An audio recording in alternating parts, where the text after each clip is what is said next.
High frequency electromagnetic fields will interfere with the functioning of your heart.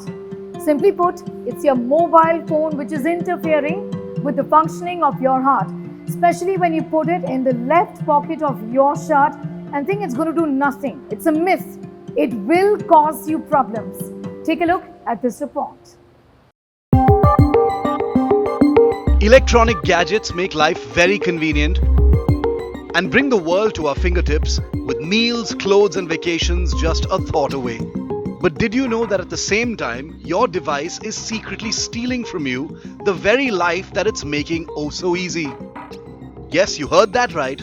Your mobile phone may actually increase your susceptibility to cardiovascular diseases. High frequency electromagnetic fields increase the risk of heart disease. These invisible waves impact your heart rate when you keep your mobile near your chest. The radiation from mobile phones increases free radicals, a reactive oxygen species which damage cells and also your DNA. It's been found that mobile phones, earpods, and smartwatches are also the leading cause of headaches, numbness in thighs, dizziness, and heaviness in the chest. We hope that the penny has dropped and not your phone. With Dhruv Yadav, Bureau Report for India Today.